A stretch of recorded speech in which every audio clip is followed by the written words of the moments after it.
Halo semuanya, Assalamualaikum warahmatullahi wabarakatuh. Perkenalkan, saya Safa Aulia dari program studi Hubungan Internasional. Kali ini, aku bakalan review salah satu buku favorit aku, yaitu The Psychology of Money, karya Morgan Housel. Teman-teman, tahu nggak sih, cara seseorang mengelola keuangan itu sedikit banget hubungannya dengan intelektualitas, tapi lebih ke tingkah laku orang tersebut.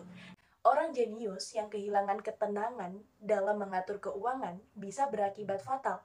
Hal sebaliknya, orang bisa tidak punya latar belakang, bisa menjadi layak apabila dia punya karakter, perilaku, dan pengalaman dalam mengatur keuangan. Untuk itu, mengambil keputusan soal keuangan itu tidak ada kaitannya dengan intelektualitas. Kesuksesan keuangan lebih kekaitannya dengan soft skill, di mana perilaku kamu soal uang itu lebih penting daripada seberapa banyak yang kamu tahu soal uang. Lewat buku The Psychology of Money ini, penulisnya Morgan Housel meneliti apa sih hubungan antara psikologi seseorang dengan cara dia mengelola uang. Kalau kamu pengen bisa mengelola keuangan pribadi dengan lebih baik, buku ini cocok banget buat kalian. So, simak videonya sampai akhir ya.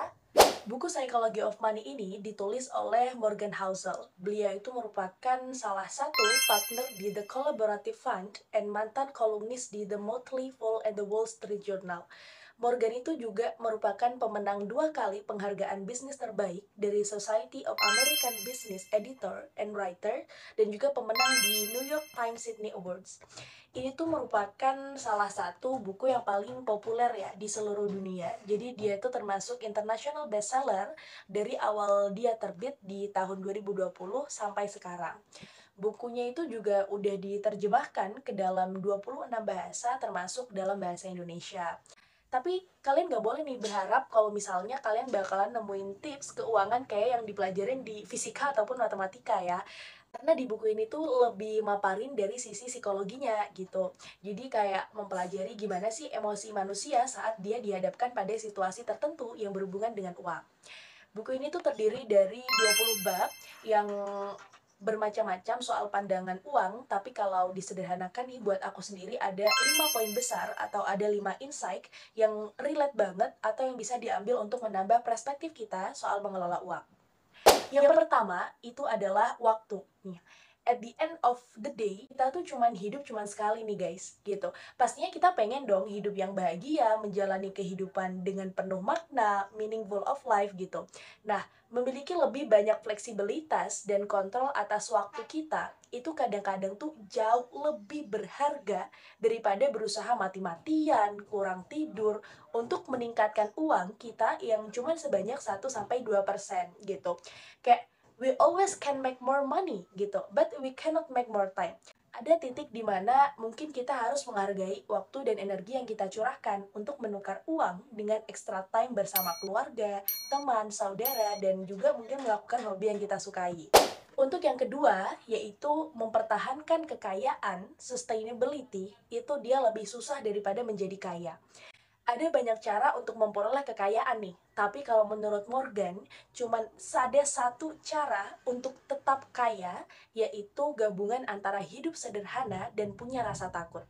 Memperoleh kekayaan dan mempertahankan kekayaan tuh punya kedekatan yang berbeda gitu. Dalam memperoleh kekayaan nih, kita perlu mengambil resiko dan optimis. Sedangkan dalam mempertahankan kekayaan, kita tuh butuh mindset yang 180 derajat bertentangan gitu. Yaitu kita harus hidup lebih sederhana dan punya rasa takut kalau apa yang kita kumpulkan selama bertahun-tahun tuh bisa hilang dalam sekejap. Itulah sebabnya kita harus memiliki survival mindset dalam mempertahankan kekayaan. Ada satu fakta menarik dari seorang Warren Buffett. Beliau itu merupakan seorang pengusaha di Amerika Serikat yang diakui sebagai salah satu investor tersukses di dunia. Tapi yang perlu diketahui nih, Warren itu bukan cuma investor yang baik ya, tapi beliau itu merupakan investor yang baik dan juga sabar selama lebih dari 75 tahun. Jadi beliau itu berinvestasi tuh udah dari lama banget, tepatnya dari beliau berumur 10 tahun lah gitu. Terus waktu beliau umur 65 tahun gitu, kekayaannya tuh sebenarnya cuma 3 miliar dolar. kekayaan dia sisanya itu baru beliau peroleh setelah itu. Dan investasi yang baik itu kan gak selalu tentang mendapatkan return yang tinggi, karena biasanya return yang tinggi itu datangnya cuman sesekali dan susah gitu untuk diulang. Yang harus diketahui adalah gimana sih caranya nih kita bisa dapetin return yang oke gitu, yang cukup gitu ya, tapi bisa terus diulang untuk jangka waktu yang panjang. Nah, dan mindset yang seharusnya kita miliki saat kita mengumpulkan kekayaan itu kita bisa membangun kekayaan tanpa pendapatan yang besar. Tapi kita itu nggak bisa membangun kekayaan tanpa mindset yang benar soal uang. Kemudian yang ketiga, itu ada perencanaan. Morgan bilang, merencanakan sesuatu itu memang penting, tapi yang paling penting dari setiap rencana adalah merencanakan kalau rencana tersebut tidak berjalan sesuai dengan rencana. Jadi kita tuh harus selalu siap nih dengan ruang untuk terjadinya kesalahan ataupun hal yang akan terjadi ke depannya. Morgan ini tuh mengakui kalau faktor resiko dan keberuntungan itu adalah dua hal yang saling bersisian. Bisa berbahaya banget sebenarnya kalau kita selalu berasumsi bahwa dengan upaya aja orang pasti bisa kaya, orang pasti bisa sukses gitu.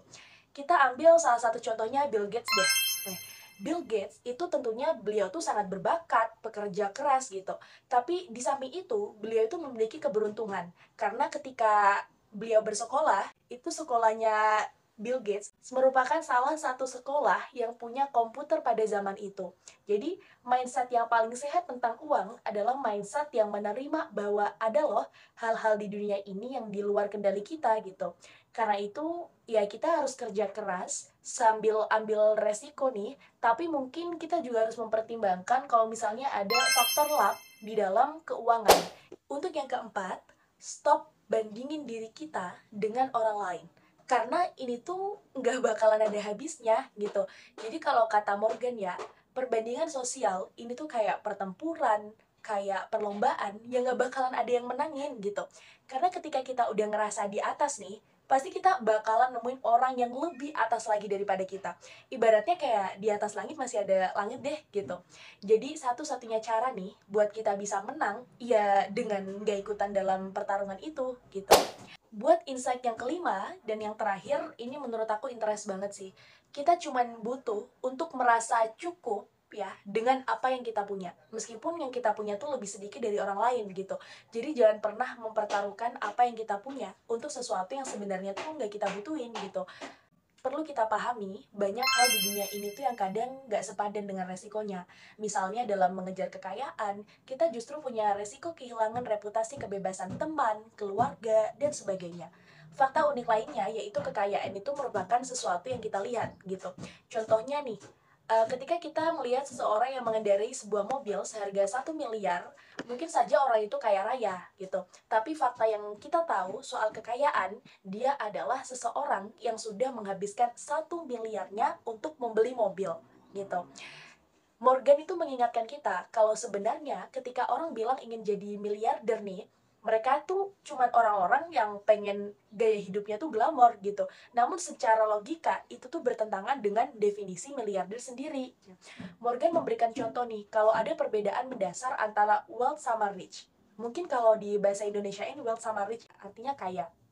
Tapi ada perbedaan mendasar di antara keduanya. Rich itu adalah orang yang tinggal di rumah besar, naik mobil mewah, dengan pendapatan besar. Itu adalah rich dan mereka memperlihatkan kekayaan mereka. Tapi kalau misalnya wealth, itu mereka berbeda. Wealth itu mereka tersembunyi. Mereka tuh pendapatannya banyak, gitu. Tapi mereka tidak ingin menunjukkan itu. Mereka menyimpan, bukan untuk dibelanjakan. Nah, itu dia tadi ada 5 insight penting, 5 poin menarik yang bisa aku ambil dari buku The Psychology of Money. Di bagian penutupnya, aku suka banget sama statementnya Morgan yang bilang kalau misalnya tabungan itu sama dengan pemasukan dikurangin ego. Nah, aku kan jadi tertampar ya sama kehidupan kita gitu. Jadi in the action-nya nanti, beberapa hal yang bakalan aku lakuin setelah membaca buku ini adalah setiap aku mau beli sesuatu nih, aku kayaknya harus bertanya dulu nih sama diri sendiri. Kayak apakah pembelian ini itu karena ego aku atau karena emang benar-benar butuh gitu. Dengan begitu aku rasa akan terhenti dengan sendirinya dan menjaga kedisiplinan keuangan itu lebih baik lagi. Untuk teman-teman yang lagi saat ini sekarang punya fokus finansial keuangan atau yang sedang semangat-semangatnya nih buat cari cuan, pokoknya I do recommend this book to be read.